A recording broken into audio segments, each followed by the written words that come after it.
여러분에겐 내 사람이라고 부를 수 있는 부를 수 있는 사람이 있습니까? 언제나 내 편이 되어줄 사람, 내가 부르면 달려올 사람, 내가 믿을 수 있는 사람, 나를 배신하지 않을 사람, 이런 사람이 있으세요? 네. 여러분의 남편이나 아내가 그런 사람입니까? 좋겠네요. 요즘 참 정치 뉴스만 봐도 내 사람 찾을 게 못 되더라고요. 믿는 도끼는 발등 찍으라고 있는 것 같아요. 예. 사람은 믿음의 대상이 아닙니다. 우리는 내 사람 찾기보다는 우리 자신이 하나님 사람임을 기억해야겠는데요. 성경에는 하나님의 사람이라는 말이 여러 번 나와요. 근데 신명기 33장 1절에는 처음으로 표현된 사람이 모세였어요. 그리고 마지막에 표현된 사람이 디모데후서에 이제 3장에 예수 믿는 모든 성도에 쓰였어요. 그러니까 성경에 가장 위대한 인물인 모세부터 평범하게 그지없는 우리 모두 전부까지 다 하나님의 사람인 것입니다. 그러니까 가장 특별하면서도 가장 평범한 호칭이 하나님의 사람인 거예요. 그런데 성경에서 하나님의 사람이라는 이름으로 가장 많이 불린 사람이 누군지 아세요? 예, 바로 엘리사예요. 엘리야 선지자에게는 7번 쓰였는데요. 엘리사 선지자에게는 29번, 거의 30번에 가까이 쓰였는데 갑절이 넘는 영감 맞죠? 갑절의 영감을 구한 엘리사의 마지막 사역을 살펴보면서 오늘 하나님의 사람은 누군지 생각해 보겠습니다. 하나님의 사람은 첫째, 마지막까지 거룩한 분노로 양육합니다. 19절이에요. 하나님의 사람이 노하여 이르되 왕이 대여섯 번을 칠 것이니이다. 그리하였다면 왕이 아람을 진멸하기까지 쳤으리이다. 그런즉 이제는 왕이 아람을 3번만 치리이다 하니라.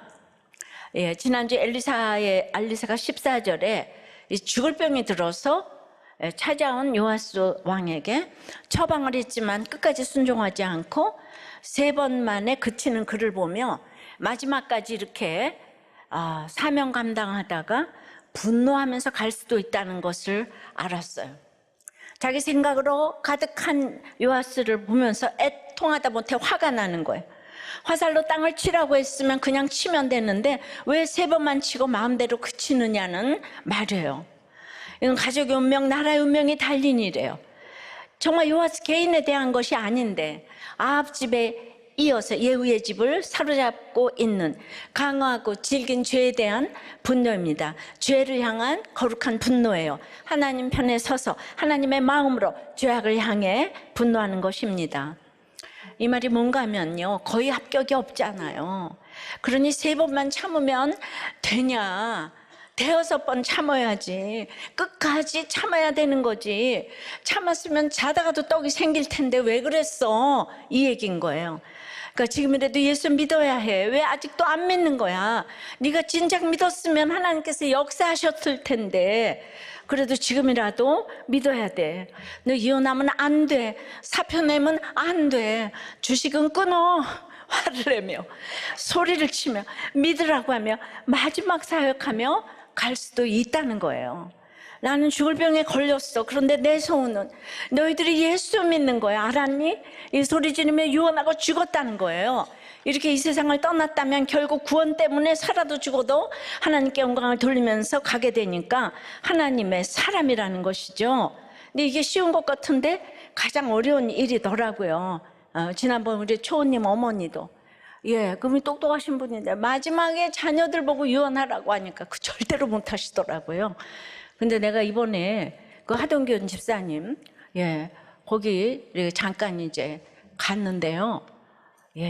그 하동균 집사님은 간암이고 김경옥 집사님은 췌장암인데 이게 딱 돌아가시기 일주일 전에 모든 식구들을 모아놓고 임종 예배를 드렸는데 완전히 그냥 돌아가시 지금 며칠 전인 거잖아요. 근데 그 영상으로 찍어놨어요. 그렇게 이제 고통 가운데 근데 엄마 아버지가 그렇게 싸우시다가 마지막 임종 예배 이걸로 다 제압이 돼가지고 이 아들이 앞으로 그냥 너무 잘 붙어간다 그랬어요. 이게 너무 중요한 오늘 그 어떻게 이렇게 찍어놓은 영상이 있어. 제가 눈물을 막 흘렸습니다. 요아스는 하나님이 주셨다는 뜻이에요. 그러니까 이름이 너무 좋아가지고 남북에서 모두 요아스라는 그 왕의 이름을 썼잖아요. 하나님이 다 주셨으면 뭐예요? 하나님은 구원이시라는 뜻의 엘리사가 마지막까지 양육을 해도 확신이 없고 열정이 없어서 3번만 치고 그쳤어요. 우리는 참 많은 일로 화를 냅니다. 배고파서 화가 나고, 욕먹어서 화가 나고, 기대와 예상대로 안 돼서 화가 나고, 잃어서 화가 나고, 빼앗겨서 화가 나고, 원하는 거 못 얻어서 화가 나고. 근데 그 본질은 다 내 피해라고 할 수 있어요. 나에게 피해와 손해가 생기는 데 대한 본능적인 감정의 반응이 분노예요. 근데 이런 인간적인 분노는 거룩한 분노가 아니에요. 하나님의 진노는 이런 감정 폭발이 아니에요. 거룩한 분노는 언제나 그 대상이 죄악이에요. 내 손해가 아니에요. 죄에 대해 슬퍼하고, 죄에 대해 두려워하고, 죄를 미워하고, 죄 때문에 좌절하고, 죄에 대해 분노하는 사람이 곧 하나님의 사람입니다. 죄에 대한 분노는 바꿔 말하면 구원을 위한 애통함이에요. 나를 힘들게 하는 사람에 대해서 분노하는 건 본능적인 분노죠. 하나님은요, 예레미야 보고 남유다 백성들 보고 기도하지 말라고 해요. 하나님도 지금 분노하셨어요. 역설이죠.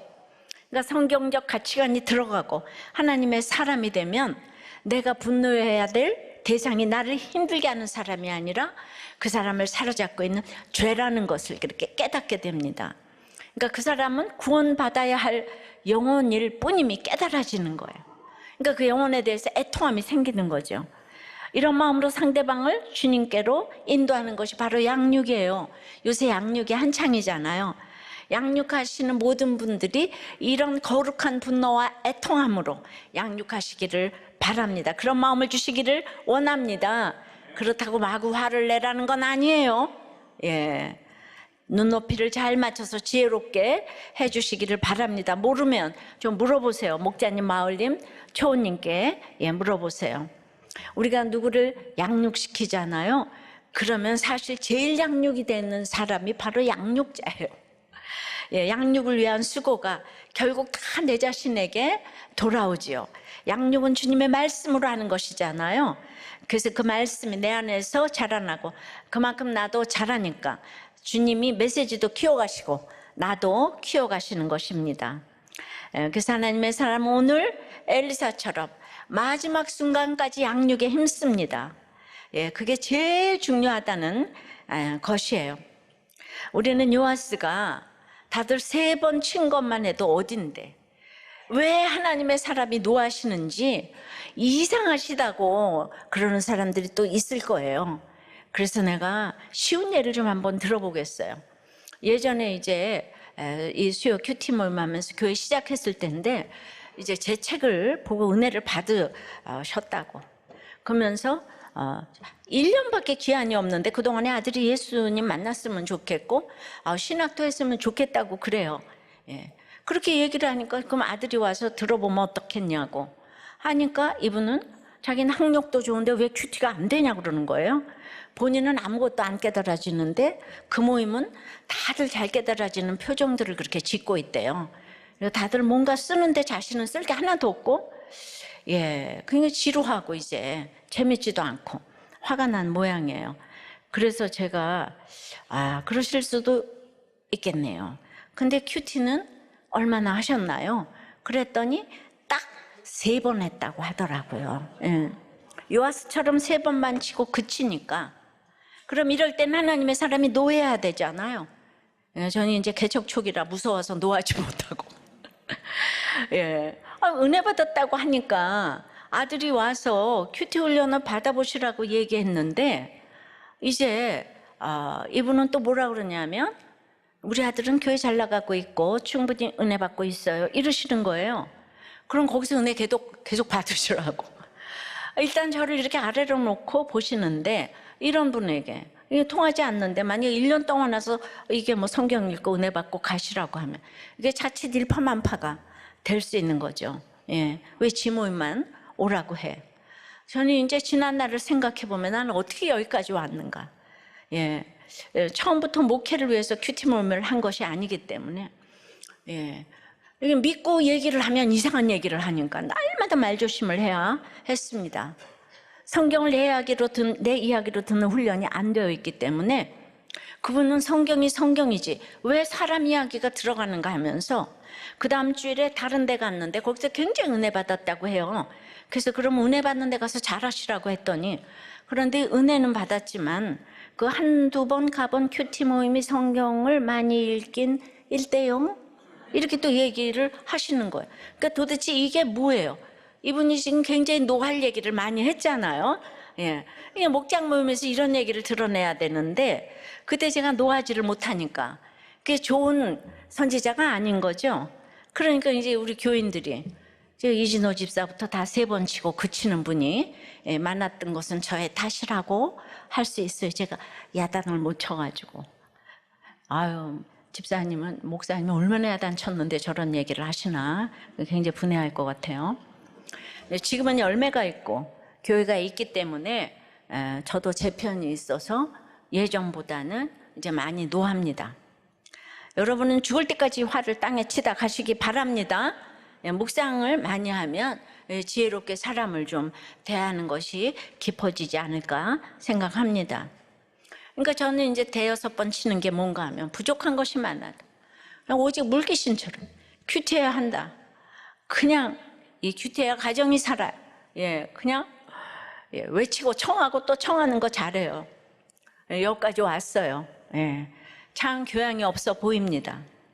추석 때 몽골인들을 위한 수련회를 했는데요. 300명가량 참석하셨어요.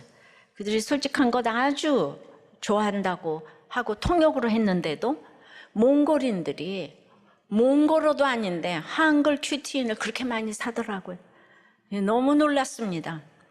우리에게 복음을 전해준 선교사가 있었듯이 우리도 전해야겠다는 생각이 들고 특히 큐티인이 이 몽골에 들어가면 좋겠다는 생각이 드는데요.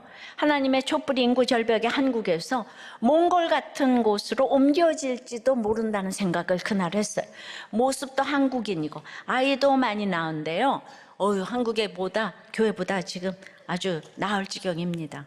항상 심각하기에 그들이 지금 직업도 택배도 막 이런 거 하는데 너무 옛날에 우리 초대교회 한국 사람들처럼 열심히 듣는 거예요.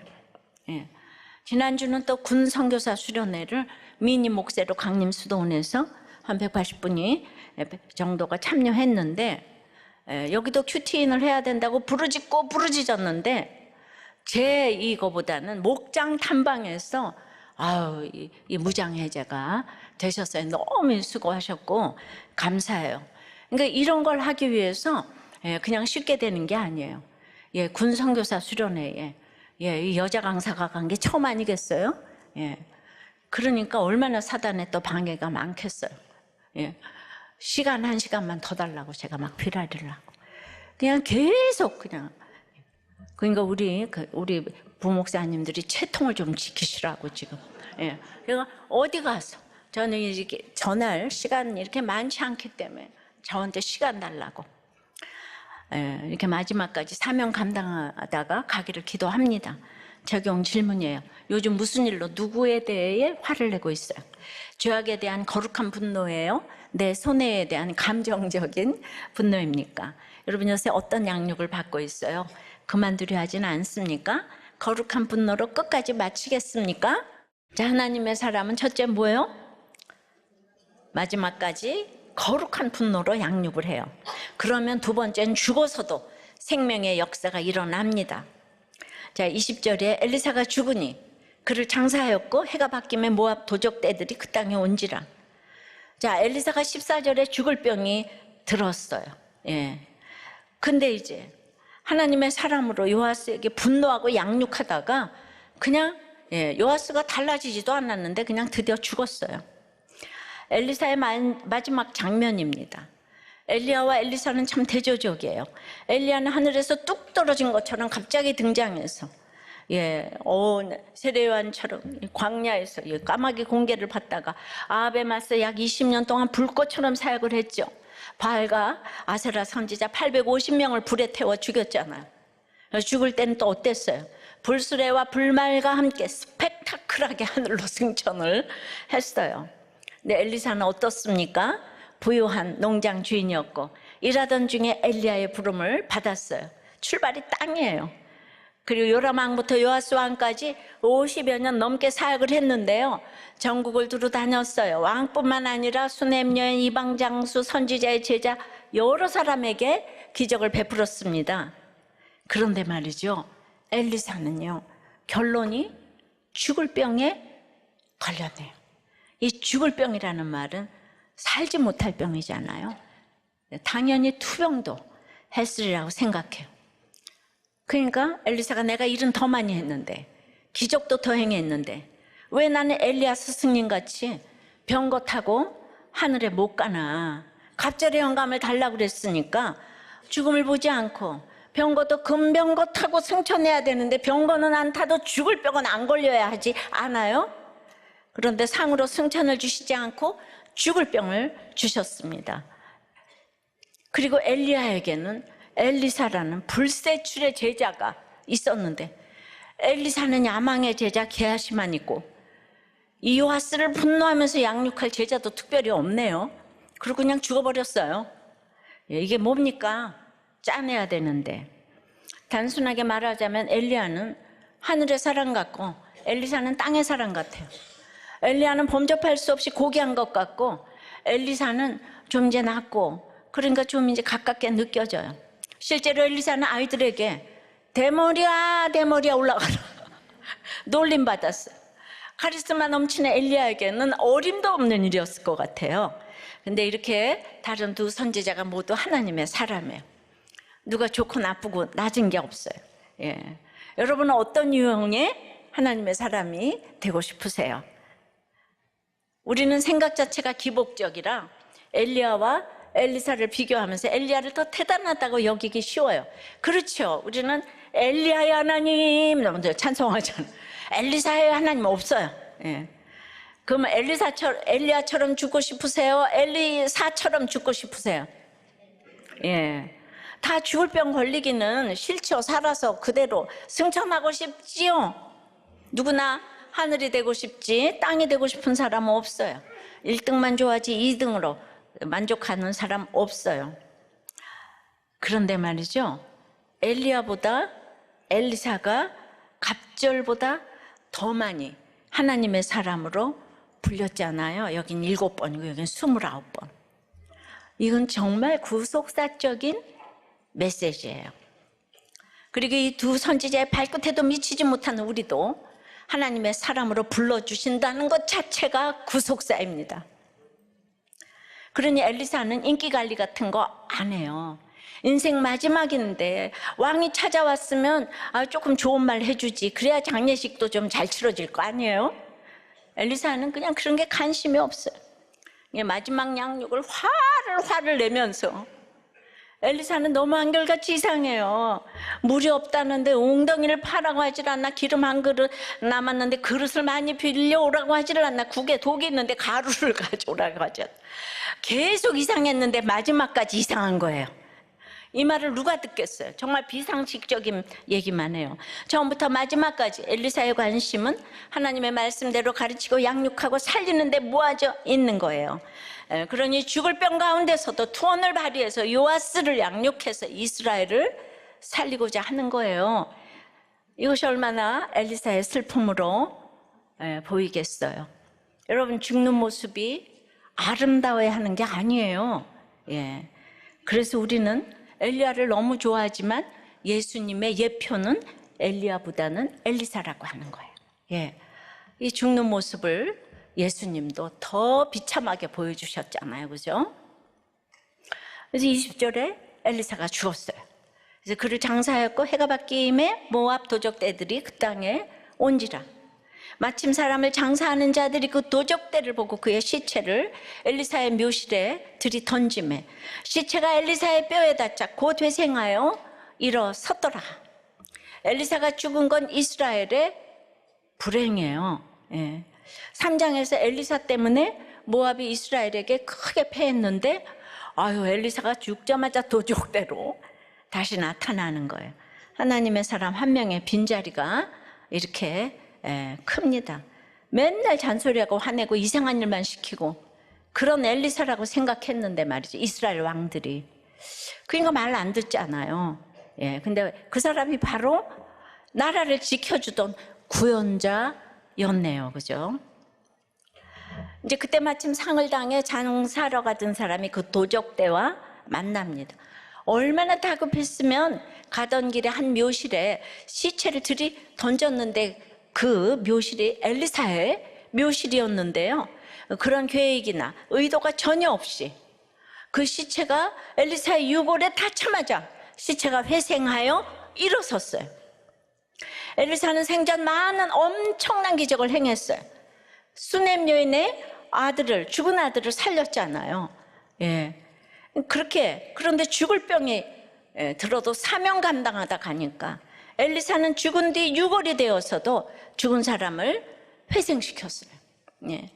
췌장암으로 그 고통 중에서 저렇게 한복을 입고 이거 있잖아요.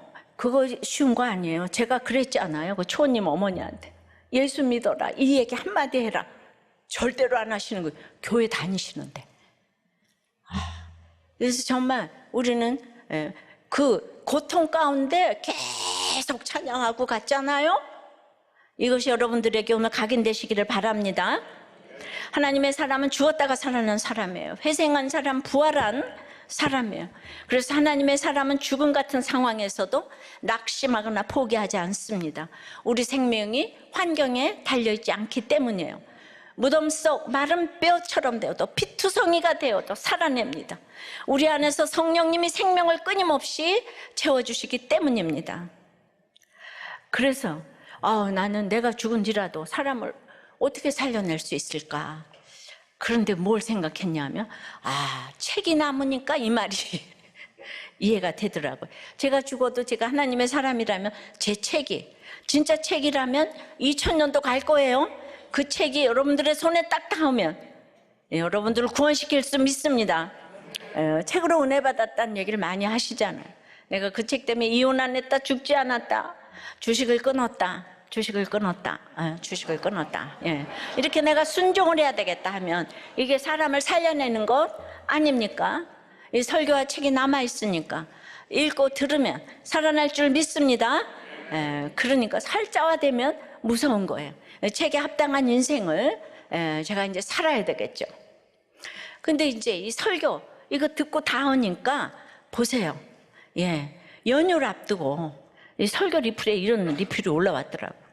난 직장일에 아이 케어에 정신없이 바쁜데 명태한 남편이 초등학교 6학년 아이가 있는데도 집에서 주식하며 감정 기복에 따라 가족을 언어폭력하며 도리어 내가 14년 동안 참았다, 더 참을 수 없다며 이혼하자며 계속 혈기를 부려서 가정법원까지 가서 서류 제출까지 했는데 그러다 목사님 설교를 접했네요. 우리 교인이 아닌 거예요. 근데 이 설교가 저의 발목을 잡으시네요. 그래서 또 잘못했다 했지요. 이렇게 제 설교가 닿았어요. 저는 이 마음을 알아요. 방귀 낀 놈이 늘 성을 내기 때문에. 그렇게 글쎄 우리 남편은 저를 사랑하는데 그렇게 이혼하자 그래 저한테.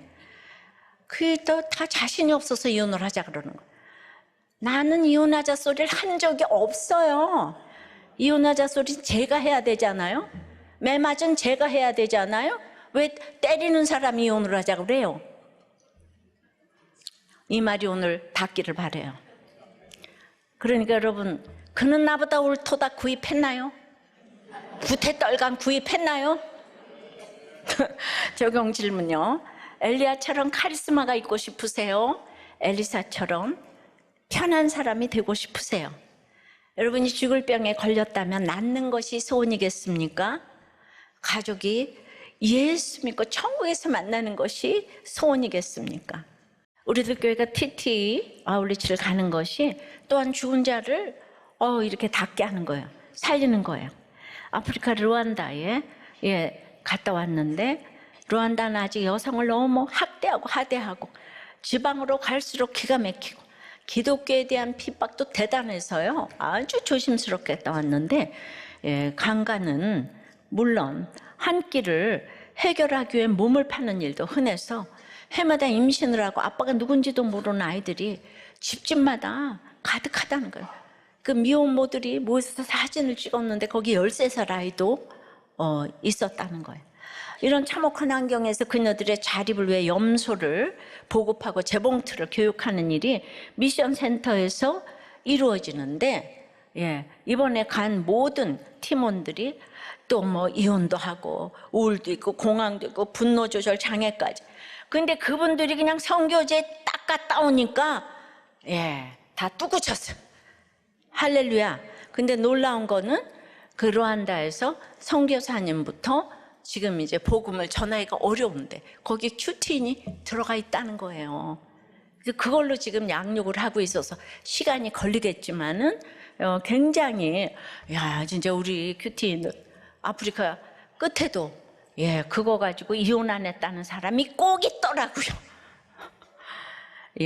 우리들 교회도 이거 못지않은 나눔이 올라왔어요. 오늘 목장에서 나누다 보니까 목자님 얘기예요. 3분이 서울에 올라오셨는데 한 분은 세차장에서 일하며 1년 동안 밥 먹여주고 돈 받은 것은 30원이고 한 분은 용산역에서 일했는데 1년 동안 130원 받았다고 한다는 거예요. 그래서 보험급을 달라니까 기술 가르쳐줬는데 보험급이 무슨 재수없는 얘기냐고 얼굴이 붓도록 맞았다고 하는 얘기를 들었다는 거예요. 근데 여러분, 이분들은 루안다보다 더 불쌍하지 않아요? 그런데 이분들도 엘리사의 뼈인 복음이 닿아서 지금 이 예배뿐 아니고 목장까지 오셔서 지금 살아나고 계시잖아요. 이게 나눔을 다 했다니까요. 그러면 하나님은 왜 이렇게 죽은 하나님의 사람의 유고를 통해서까지 끊임없이 생명의 역사를 이어가실까요? 하나님의 사람 첫 번째 뭐예요? 죽을 병 가운데서 이 분노로 양육을 했어요. 두 번째는 그러니까 죽어서도 생명의 역사가 일어나는 거예요. 그럼 세 번째는 언약 때문에 영원한 회복을 누리는 거예요. 22절 3절입니다. 여호와스 왕의 시대에 아람 왕 하사엘이 항상 이스라엘을 학대하였으나 여호와께서 아브람과 이삭과 야곱과 더불어 세우신 언약 때문에 이스라엘에게 은혜를 베풀며 그들을 불쌍히 여기시며 돌보사 멸하기를 즐겨하지 아니하시고 이때까지 자기 앞에서 쫓아내지 아니하셨더라. 다시 여호와스 왕 이야기가 나오는 것은요, 여호와스나 요아스나 전부 하나님이 가장 미워하시는 여로보암의 죄를 떠나지 않은 죄인이었기 때문에 언제 학대를 당하고 언제 멸절되고 진멸되어도 하나도 이상할 것이 없는 사람들이라는 거예요. 아람 왕 하사엘과 베나다시 대를 이어 학대하는 심판은 다 이유가 있다는 거예요. 우리가 13장 초반에 읽었잖아요. 이것이 이제 요아스가 양육을 했는데 그게 어떤 결과로 일어나는지 다시 한번 반복하는 거예요. 이 사람들은 어떤 학대를 받아도 억울할 게 하나도 없다는 거예요. 그런데 왜 나라가 멸망하지 않고 이어지게 하시는가? 이 질문에 대한 답이 언약이라는 거잖아요. 하나님은 언약 때문에 우리에게 오늘 은혜와 긍휼을 베푸시는 거예요. 다시 다 살아나는 거예요. 생명의 역사를 이어가는 거예요. 그러니까 엘리사의 뼈에 닿기만 하면 살아나는 생명의 역사가 일어나는 거예요. 생명이 이렇게 귀한 것이기 때문에 영적으로든 육적으로든 절대 지켜야 되는 거예요. 아이가 생기면 무조건 낳아야 하는 거예요. 결혼은 반드시 지켜야 하는 거예요. 비투성이가 되어도 뼈처럼 말라 비틀어지는 상황이 되어도 절대로 죽지 말고 살아야 합니다. 우리가 하나님의 사람이기 때문이에요. 지금 상황이 인생의 결말이 아니기 때문이에요.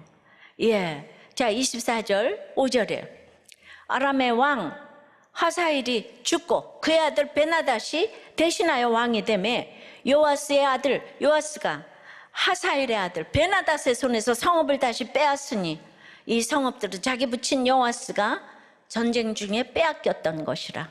요아스가 베나닷을 3번 쳐서 무찌르고 이스라엘 성읍들을 회복하였더라. 이제 아람 왕은 대를 이어 이스라엘을 지금 학대했잖아요. 땅도 많이 잃었어요. 그런데 요아스가 성읍을 다시 빼앗았어요. 어떻게 해요? 엘리사가 요아스에게 준 구원의 화살의 예언처럼 그대로 베나닷을 3번 쳐서 무찔렀어요. 잃어버린 성읍을 회복했어요.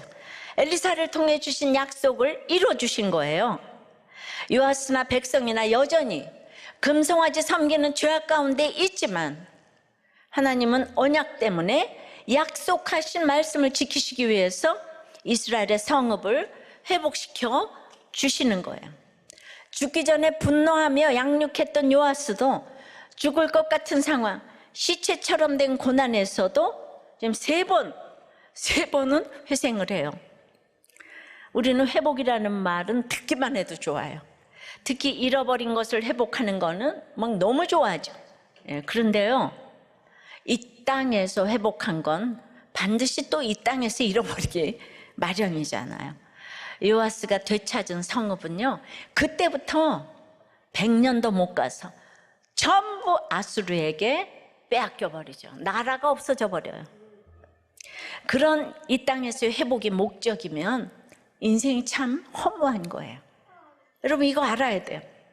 그런데 회복하다는 히브리 단어가 슈브인데요, 이 단어는 나아만 장군이 엘리사에게 돌아왔다고 할 때 설명을 드렸지요.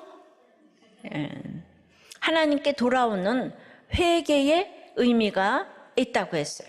그러니까 회복이나 회개나 돌아오는 게 기본적으로 다 같은 동사인데요, 이게 무슨 뜻입니까? 잃어버린 이 성읍을 회복하는 것은 결국 하나님이 그 성읍을 우리에게 돌려주시는 것이잖아요. 그게 회복인데, 하나님이 가장 기뻐하는 회복은 무엇이겠어요? 하나님은 왜 잃어버린 성읍을 우리에게 돌려주세요? 왜 약속을 지키시고 언약을 지키세요? 우리를 돌이키시기 위함이죠. 이 돌이키는 것이 회개인 거예요. 그러니까 하나님이 가장 기뻐하시는 회복은 다른 게 아니라 우리가 하나님께 돌아가는 회개인 거예요. 그게 곧 회생, 즉 부활로 이어지는 회복인 거예요. 그래서 우리 주님이 이렇게 말씀하시잖아요. 누가복음 15장 7절에 내가 너희에게 이르노니 이와 같이 죄인 한 사람이 회개하면 하늘에서는 회개할 것 없는 의인 99으로 말미암아 기뻐하는 것보다 더하리라. 주님의 기쁨은요, 가장 큰 기쁨은 우리 회개에 있어요. 우리가 예물 드리고 빈도수 많게 예배 온다고 해도 가장 중요한 건 회개를 가장 기뻐하셔요. 아무리 좋은 것 잃었다가 회복해도 우리는 또 잃어버리잖아요. 영원한 건 이 땅에 없어요. 그러나 우리 영혼의 회개는 절대로 잃어버리지 않습니다. 하나님이 기뻐하심으로 영원히 간직하시는 거예요. 하나님의 기쁨인데 그걸 어떻게 잃어버리겠어요? 그런데 요아스는 3번만큼만 회복했잖아요. 이런 일시적인 회복 말고 영원한 회복을 해야 하나님의 사람인 줄 믿습니다. 그러면 이제 영원한 회복이 뭔가, 그 회개가 날마다 돼야 말이죠, 그죠? 그러므로 우리가 이제 거창한 순종이 아니고 화살을 5번, 6번 치는 게 뭔가. 그러니까 주님을 만났으면은 그때부터 이제 하나님 나라의 매뉴얼이 있을 거잖아요. 그러니까 이게 오늘 하루부터 이제 천국 가는 그날까지 말씀 보는 순종으로 회개를 시작해야 되는 줄 믿습니다. 이제 이혼하지 말라는 말을 문자적으로 들으면 이것도 이혼한 사람이 기분 나쁠 거 아니에요. 또 내가 술주정뱅이도 제일 좋은 남편이다 이 말을 하면은 또 그 부인이 왜 내 편을 안 들고 남편 편을 들어? 목사님은 그런 술주정뱅이하고 살아봤어? 이렇게 되는 거예요. 살아봤어요. 이게 구속사적 언어예요. 그러니까 성경의 언약이고 내 죄를 알려주기 때문에 우리는 그 회개를 위해서, 영원한 회복을 위해서 큐티를 해야 되는 거예요. 그러면 또 여러분들은 큐티가 안 되는 걸 어떡하고? 이러잖아요. 그래서 이제 큐티하는 방법을 가르쳐 드리겠어. 큐티를 할 적에 성경책을 그냥 딱 갖다 놓고 안수를 그냥 딱 하고, 그러고는 그냥 하나님 앞에 단판을 벌이고 아무것도 모르겠사오니 가르쳐 주시옵소서 하고 눈을 딱 떴는데 뜨는 순간에 결혼 문제가 딱 생각이 나는 거예요. 예. 첫날을 봐도 돈이고, 둘째 날을 봐도 돈이고, 또 이제 그 다음에는 결혼을 어떻게 하는, 셋째 날은 가스불에 전기불에, 넷째 날은 시어머니를 묵상하고, 다섯째 날은 신우를 묵상하고, 1년 동안 같은 걸 묵상하더라도 여러분 빠지지 않고 꾸준히 하는 게 제일 중요해요. 그리고 끝나고 나서 기도하세요. 하나님, 떡을 달라고 하면 돌을 줄 하나님이 아닌 걸 알게, 오늘 내 비록 돈을 묵상했지만 불쌍히 여겨주시고 내일은 깨닫게 해 주시옵소서.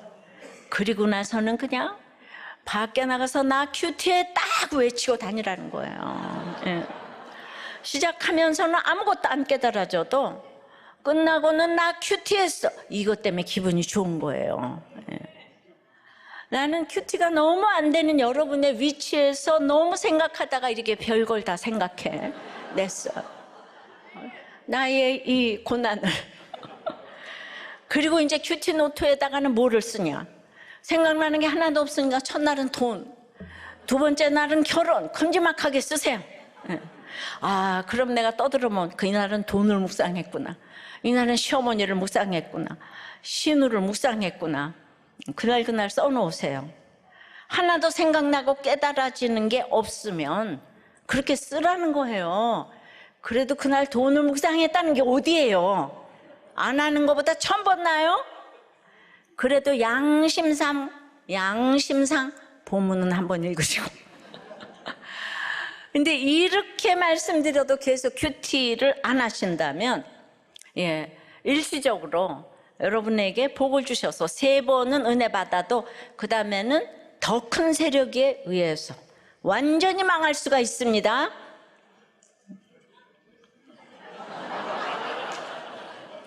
근데 이단에 속한 사람들은 기복이 깔려 있어가지고 이런 게 안 들려요. 예. 그 택한 사람들은 이단에가 있을 수가 없어요. 거기는 십자가와 자기 부인을 강조하지 않기 때문에 결국은 기복이 좋아서 거기 있는 거예요. 예, 택자는요, 예, 그 욕심이 많아서 다 이단에 가는 거예요. 성경은 다 애곡과 재앙의 글인데 그게 다 자기 십자가 지는 건데 얼마나 힘들겠어요. 힘든 결혼 생활을 하시는 분들은요, 그만큼 여러분들의 재료가 극상품인 거예요.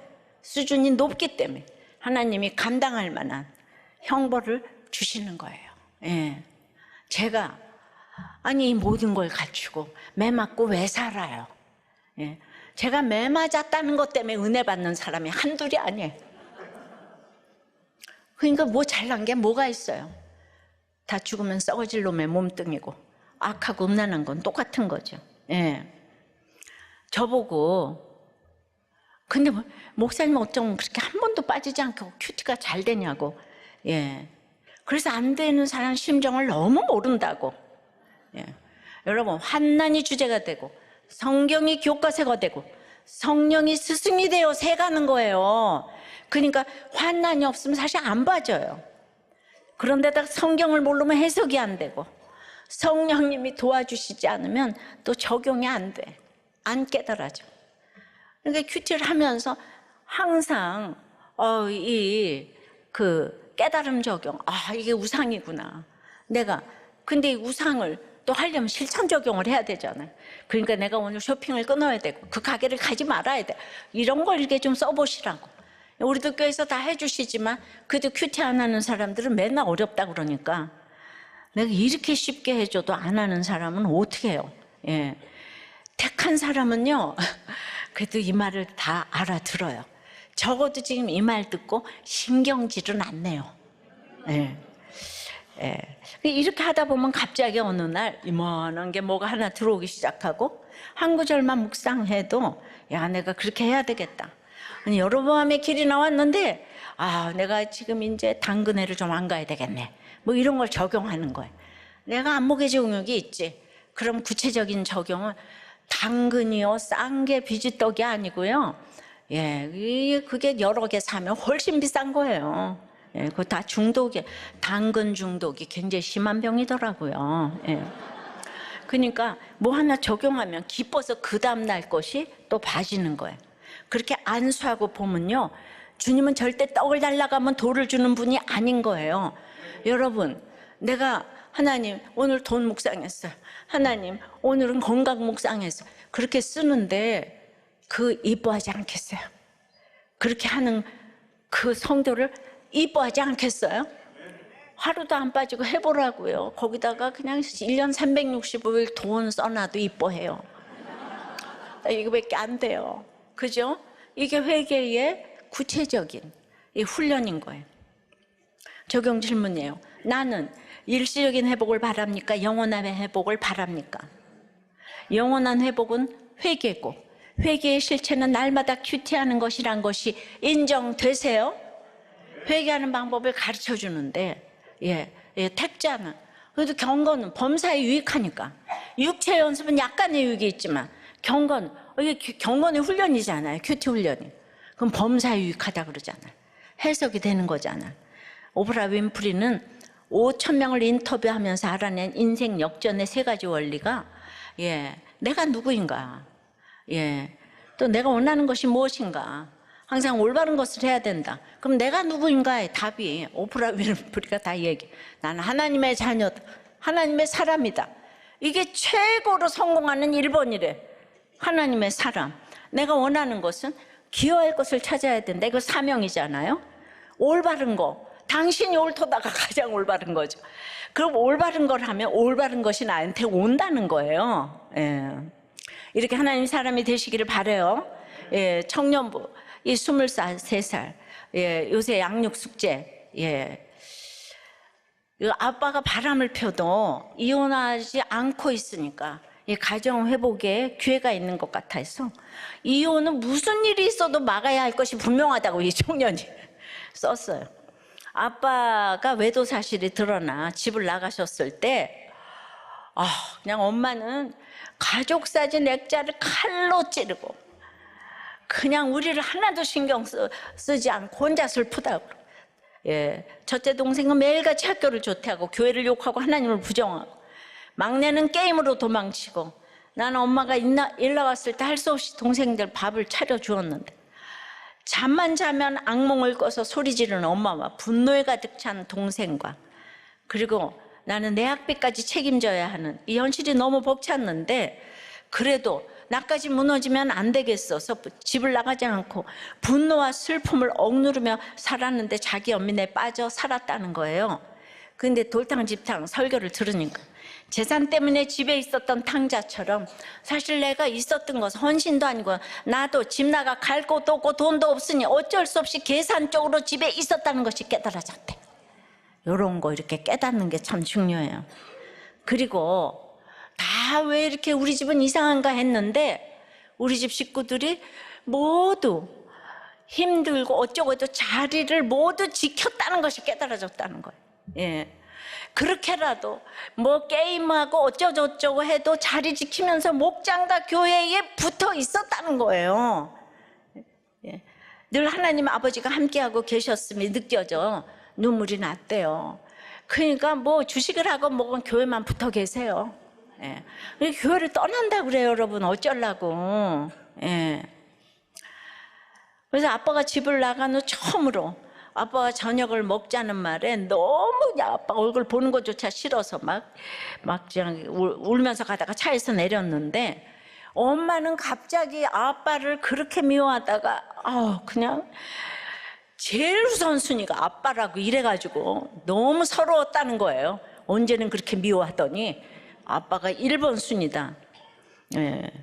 그리고 그냥 아빠 대접하는 모습이 막 짜증이 나고 분노를 품었는데, 그러니까 이제 엄마의 적용하는 말들이 다 믿기만 하고, 그런데 말씀을 들으며 붙어가다 보니까 엄마의 결정과 마음이 이해가 되고, 엄마의 노력과 적용들이 하고 감사하다고 생각이 된다는 거예요.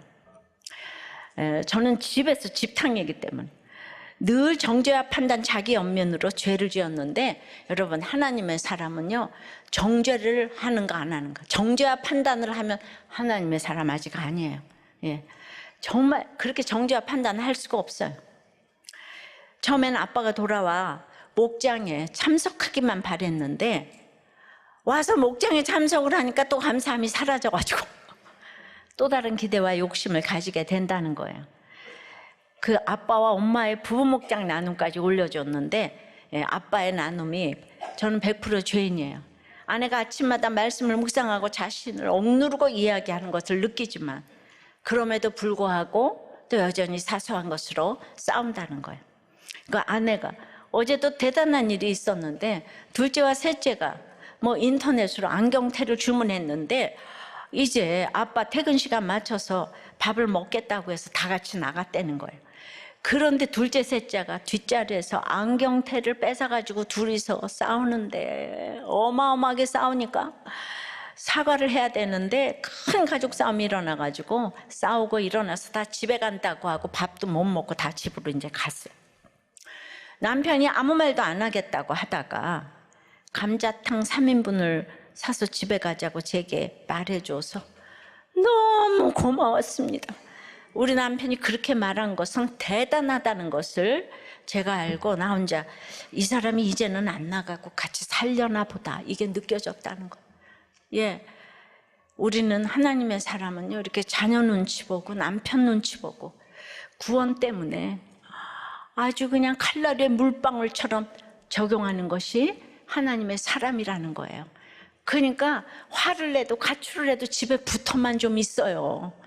애고 어른이고 다 집 좀 나가지 좀 말고, 붙어 있어요. 붙어. 외도를 해도 좋고 다 하는 거예요. 집에 붙어 있어요. 붙어 있어. 하나님의 사람은 51대 49로 소속이 바뀌어 지하실에서 올라오는 사람이에요. 아예 10층에서 사는 사람은 원래 잘하고 성실하기 때문에 소속이 안 바뀌었어요. 구속사에 하나님의 말씀을 못 알아들어요. 통하지 않아요.